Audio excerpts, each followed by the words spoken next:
नमस्कार, खबर दमदार के साथ मैं हूं अनुपम। इस वक्त की सबसे अहम और बड़ी खबर गोरखपुर पे है। आपको बता दें कि गोरखपुर में भी कानपुर के जैसी किडनैपिंग की घटना सामने आई। गोरखपुर में अगवा किशोर की हत्या से सनसनी फैल गई है। गांव के ही 4 आरोपियों ने पहले नाबालिग को अगवा किया और फिर उसके बाद उसकी हत्या कर दी। पुलिस ने एक युवक को गिरफ्तार कर लिया है, वहीं 3 अभी भी फरार हैं। बदमाशों ने किशोर के परिजनों से 1 करोड़ रुपए की फिरौती की मांग की थी। पुलिस ने शुरुआत में मामले को संदिग्ध समझा, जिसके बाद आपको बता दें कि परिजन लगातार पुलिस से गुहार लगाते रहे, लगातार कहते रहे कि हमारे पास फिरौती के लिए फोन आया है, और उसके बाद भी पुलिस ने मामले को गंभीरता से नहीं लिया। और कुछ इसी तरह की बात कानपुर में भी जब किडनैपिंग का मामला सामने आया था तब निकल करके सामने आई थी। संजीत का पूरा मामला आपको याद होगा। और गोरखपुर में भी कानपुर के किडनैपिंग कांड जैसा ही मामला यहां पर सामने आया।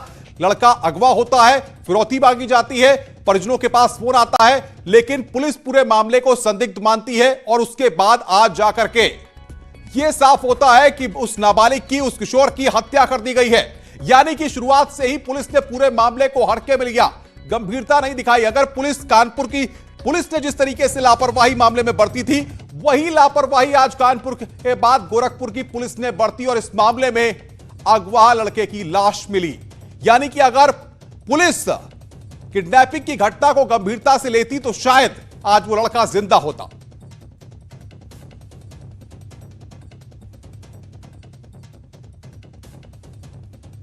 तो गोरखपुर में अगवा लड़के की हत्या, पुलिस मामले की जांच पड़ताल में जुटी हुई है। लेकिन एक बार फिर यहां पर कानपुर के बाद गोरखपुर पुलिस की नाकामी सामने आई है।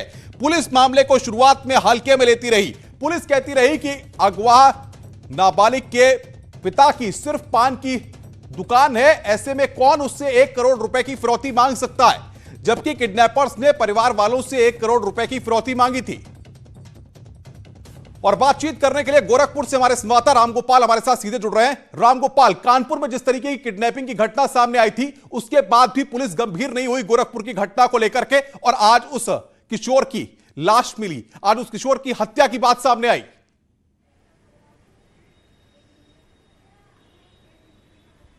बिल्कुल अनुपम, जिस तरीके से गंभीरता दिखाई जानी चाहिए थी शुरुआती घंटे में उस तरीके की गंभीरता नहीं दिखाई गई। 1 बजे दिन से वो लड़का गायब था और उसके बाद करीब 4 बजे के करीब पुलिस को यह सूचना दे दी गई, लेकिन पुलिस ने इस मामले को बिल्कुल हल्के में लिया। रात 9 बजे तक जब यह मामला खुल के मीडिया में सामने आता है तो एसएसपी से जब बात की जाती है कि क्या ऐसी कोई घटना हुई है या अपहरण हुआ है, 1 करोड़ की फिरौती मांगी गई है, तब एसएसपी मीडिया वालों से ही यह कहते हैं कि अगर आप लोग खबर चलाएंगे तो उस बच्चे की जान को खतरा हो सकता है, इसलिए अभी इस तरीके की है। लेकिन वो पूरी तरीके से पुष्ट नहीं कर रहे थे कल खबर। आज सुबह जब घर पीड़ित परिजनों ने बाइट दे दिया, वो पीड़ित परिजन खुल के जब सामने आ गए, तो उसके बाद फिर एसएसपी लगे रहे कि किसी तरीके से जो है हम किसी तरीके से इस घटना का खुलासा कर दें। दोपहर होते होते ये पता चल गया कि युवक की हत्या कर दी गई है, जो बच्चा है उसकी हत्या कर दी गई है, और साथ ही इस हत्याकांड में गांव के ही 3 लोग शामिल हैं जिनको गिरफ्तार कर लिया गया है, और एक युवक जो है वो लापता हो गया। इस हत्याकांड के बाद अब सियासत भी तेज हो गई है। जहां प्रियंका गांधी ने अपहरण को लेकर उत्तर प्रदेश सरकार को घेरने की कोशिश की, वहीं समाजवादी पार्टी ने अपने आधिकारिक ट्विटर हैंडल से भी ट्वीट करके सरकार को घेरा, और उसके बाद खुद बिल्कुल अखिलेश यादव ने भी इस पर ट्वीट किया है। इधर कानपुर में जिस तरीके से घटना सामने आई, लैब टेक्नीशियन संजीत की किडनैपर्स ने जब हत्या कर दी थी, अब तक उनका शव नहीं मिला है। हत्याकांड में संजीत के 2 दोस्त भी शामिल थे। इन्होंने कबूल किया कि संजीत की हत्या 26 या 27 जून को कर दी गई थी और पांडु नदी में शव को बहा दिया गया। पुलिस को अभी तक उसका शव नहीं मिला है। अलग अलग टीमें गठित कर दी गई, गोताखोरों की मदद कर ली गई, लेकिन तलाश करने के बाद भी अब तक शव बरामद नहीं हुआ है। अब ऐसे में कानपुर की घटना एक तरफ है, किडनैपिंग के बाद हत्या होती है, अब तक शव नहीं मिलता है, और वहीं गोरखपुर की घटना जो सामने आई है, जहां पर अगवा नाबालिग लड़के की हत्या कर दी गई। गांव के ही 4 आरोपियों ने पहले उसे अगवा किया, उसकी हत्या की, और अब इस पूरे मामले में गोरखपुर की पुलिस ने एक युवक को गिरफ्तार किया है। 3 आरोपी अभी भी फरार हैं। लेकिन बदमाशों ने किशोर से परिजनों से 1 करोड़ रुपए की फिरौती की मांग की थी। पुलिस ने शुरुआत में मामले को संदिग्ध माना, गंभीरता नहीं दिखाई। अगर पुलिस गोरखपुर की गंभीर होती तो शायद इस तरह की गंभीरता नहीं होती। श्याम बातचीत करने के लिए हमारे साथ है। श्याम, पुलिस ने संजीत मामले का खुलासा भले कर दिया हो, लेकिन इतने दिन बाद भी बॉडी नहीं मिल पाई है और लगातार इस तरह के मामले भी सामने आ रहे हैं। बिल्कुल लगातार प्रदेश में अपहरण के मामले सामने आ रहे हैं, फिरौती मांगने के मामले सामने आ रहे हैं, लेकिन कानपुर की अगर बात की जाए, कानपुर के संजीत मामले में पुलिस की लापरवाही शुरू से ही हावी रही। पुलिस की लापरवाही के चलते संजीत की जान गई। उसके अलावा अब जब पुलिस ने मामले का खुलासा कर दिया है, तब पुलिस उसके शव को ढूंढ नहीं पा रही है। यानी माना यह जा रहा है कि जिन अपहरणकर्ताओं को पुलिस ने बरामद किया था और उन्होंने पुलिस को जो कहानी बताई, उन्हें बिना किसी तफ्तीश के पुलिस ने उस कहानी को एक्सेप्ट कर लिया। उन्होंने पुलिस को बताया कि उन्होंने शव को पांडु नदी से फेंका था, लेकिन 5 दिन हो गए। 5 दिन से लगातार पुलिस और गोताखोर की टीम पांडु नदी का चप्पा चप्पा छान रही है, लेकिन शव कहीं पता नहीं चल पा रहा है। आज भी पूरा दिन भर सर्च अभियान चलाया गया, लेकिन शव पता नहीं चल पाया। तो कहीं ना कहीं लगता जरूर है कि पुलिस ने जो अभियुक्त हैं उनको जेल भेजने में जल्दबाजी की, उनकी कस्टडी रिमांड नहीं ली और उनसे सही से पूछताछ नहीं की। इसके अलावा पुलिस के ऊपर सवाल लगातार उठ रहे हैं, क्योंकि पुलिस ने जिस गाड़ी से अपहरण होने का दावा किया था, पुलिस जब उस गाड़ी को थाने ले जा रही थी तब वो गाड़ी स्टार्ट नहीं हुई। उस गाड़ी को धक्का लगा करके पुलिस वाले थाने ले गए। तो कहीं ना कहीं सवाल ये उठता है कि जब गाड़ी स्टार्ट नहीं होती है, उस गाड़ी से किसी का अपहरण कैसे हो सकता है। इसके अलावा बिल्कुल श्याम, जाहिर तौर पर सवाल कई हैं, लेकिन अभी तक कोई जवाब सामने नहीं आया है। बहुत बहुत शुक्रिया आपका रामगोपाल, आपका भी बहुत बहुत शुक्रिया। कानपुर के मामले में एक्शन हो गया, अब क्या गोरखपुर के मामले में भी कोई कार्रवाई, कोई एक्शन देखने को मिलेगा? देखते हैं, आगे बढ़ते हैं। बड़ी खबर है, बागपत विधानसभा से भारतीय जनता पार्टी के विधायक योगेश धामा ने डीजीपी उत्तर प्रदेश को पत्र लिखा है और सुरक्षा बढ़ाए जाने की मांग की है। साथ ही विधायक ने पश्चिम के कुख्यात बदमाश सुनील राठी से अपनी जान का खतरा बताया है। बता दें कि विधायक सुनील राठी के रिश्तेदारों द्वारा अवैध खनन की शिकायत विधायक द्वारा की गई थी। इसकी जांच होने के बाद उनका बालू का पट्टा निरस्त हो गया था और उसी को लेकर सुनील राठी ने विधायक को हदों में रहने की धमकी दी थी। खैर, तमाम पहलुओं को देखते हुए विधायक ने अब सुरक्षा बढ़ाए जाने की मांग उठाई है। विधायक ने बताया कि मुख्यमंत्री ने उन्हें सुरक्षा का आश्वासन दिया है, लेकिन जिले का माहौल खराब हो रहा है, इसलिए उन्हें अब डर लग रहा है। बता दें कि सुनील राठी ने विधायक को देख लेने की धमकी दी थी। खनन को लेकर ही सुनील राठी ने आरएलडी नेता देशराज सिंह की भी हत्या की थी और यही नहीं, जिला पंचायत चुनाव के कारण हिस्ट्री शीटर प्रेमवीर तुरंगाना की हत्या में भी सुनील राठी का नाम सामने आया था। यानी कि विधायक ने डीजीपी को अब साफ कहा है कि हमें सुरक्षा चाहिए क्योंकि मेरी जान को खतरा है और मुख्यमंत्री से भी इसको लेकर मुलाकात की है। मुख्यमंत्री ने साफ कहा है कि इनका सबका जो अपराधी है उनका सबका ध्वस्तीकरण होगा, अपराधियों को बख्शा नहीं जाएगा किसी कीमत पे भी, और हमारी पुलिस भी उस पर ही काम कर रही है। पैसा तो बीजेपी के विधायक हैं, उत्तर प्रदेश में बीजेपी की सत्ता, यानी कि सत्ता के विधायक को सुरक्षा चाहिए। डीजीपी को बाकायदा पत्र लिखा गया है कि कुख्यात अपराधी सुनील राठी से उनकी जान को खतरा है। सुनील राठी जिस तरीके से अवैध खनन का कारोबार चलाता है उसको लेकर उन्होंने शिकायत की थी और उसके बाद उसने देख लेने की धमकी दी थी।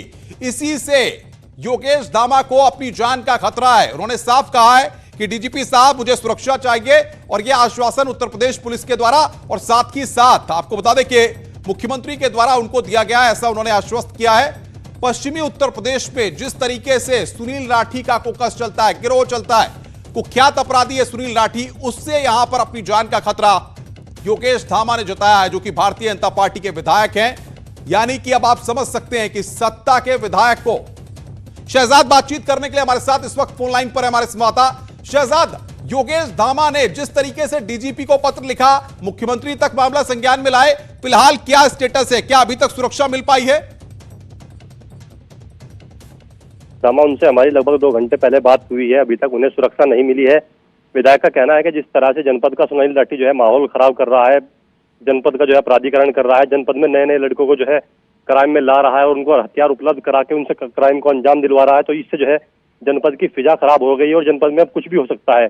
क्योंकि पिछले जो 2 मर्डर हुए हैं खनन को लेकर, चाहे वो देशपाल का मर्डर हो, चाहे वो हिस्ट्री शीटर प्रेमवीर तुरंगाना का मर्डर हो, दोनों में पुलिस का कहना है कि सुनील राठी का हाथ रहा है। क्योंकि खनन को लेकर जो है सुनील राठी की बगावत जो है विधायक बागपत योगेश धामा ने भी की थी।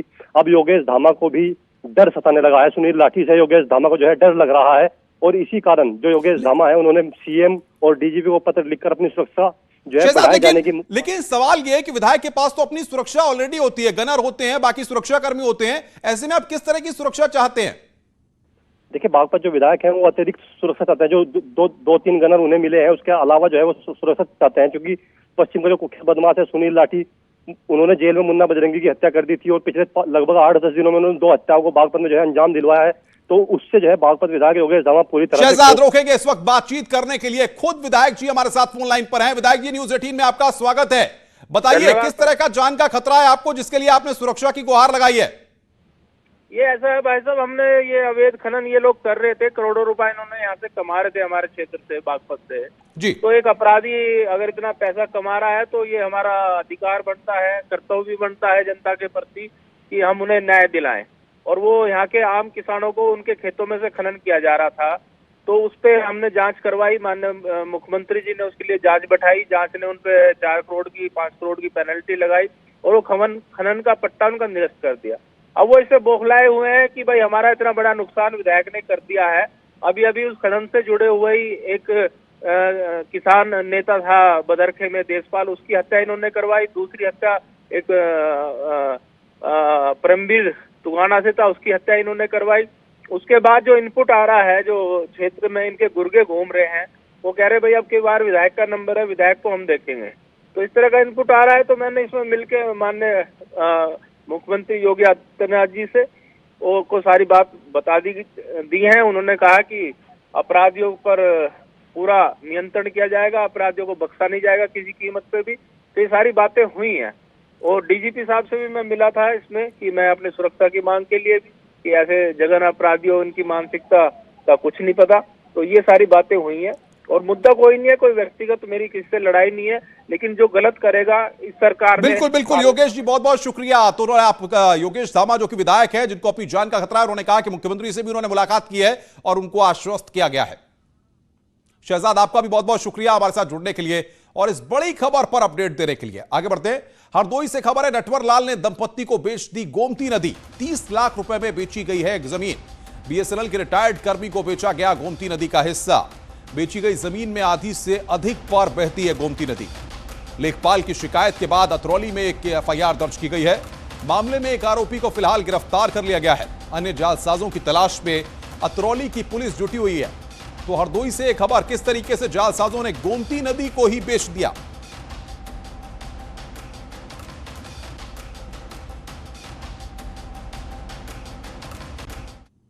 आगे बढ़ते हैं। मिर्जापुर में अपनी खुद की जमीन पर कब्जे को लेकर परेशान बलिया एडीएम के शिकायत पत्र के बाद अब मामला तूल पकड़ने लगा है।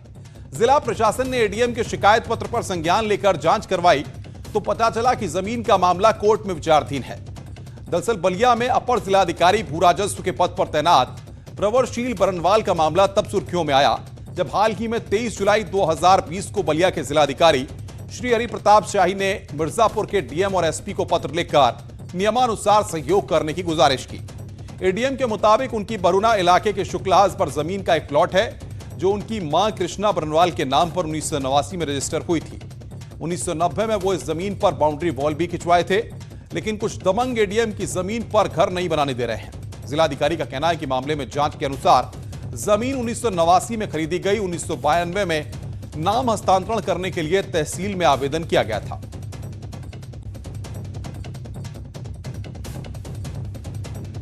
17-18 में इसमें जाके मौके पे उसका भ्रमण भी किया। उसके बाद जो पत्र वाली थी, पत्रों का भी परिशीलन किया। उसके बाद जो उनकी रिपोर्ट आई है, उनका कहना है और रिपोर्ट में है कि भूमि जो है 1989 में खरीदी गई थी और भूमि खरीदने के उपरांत इन्होंने अपना नाम हस्तांतरण करने के लिए 92 में अपना तहसील सदर में दे दिया था आवेदन।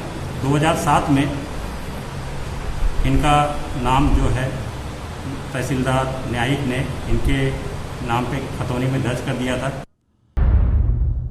स्वागत है। ब्रेक के बाद एक बार फिर कानपुर की खबर में आपको अपडेट देते हैं। कानपुर के बर्रा में युवक के अपहरण के बाद हत्या के मामले में आज प्रियंका गांधी वाड्रा ने मृतक के पिता और बहन से फोन पर बातचीत की। बातचीत में प्रियंका गांधी ने पीड़ित परिवार को सांत्वना देते हुए कहा कि हम आपकी लड़ाई में आपके साथ हैं। इंसाफ की लड़ाई में पार्टी आपके साथ खड़ी है। संभल में 2 साल के मासूम के अपहरण और हत्या की कोशिश का सनसनीखेज मामला सामने आया। हालांकि पुलिस ने तेजी दिखाते हुए आरोपी को गिरफ्तार कर बालक को सकुशल बरामद कर लिया। मामला धनारी थाना के गांव कनुआ नगला का है, जहां मां बाप के बीच सो रहे 2 साल के बच्चे को गांव का ही शख्स आपसी रंजिश की वजह से किडनैप कर ले गया। सूचना मिलने के बाद ग्रामीणों ने मदद से पुलिस को सूचना दी, जिसके बाद पुलिस ने बच्चे को सकुशल बरामद कर लिया है। आरोप है कि आरोपी ने इस दौरान बच्चे के गले को चाकू से काटने की कोशिश की थी। फिलहाल अपहरण के आरोपी को पुलिस ने गिरफ्तार कर जेल भेज दिया है। एसपी यमुना प्रसाद ने भी बच्चे की सकुशल बरामदगी और गिरफ्तारी की बात बताई है।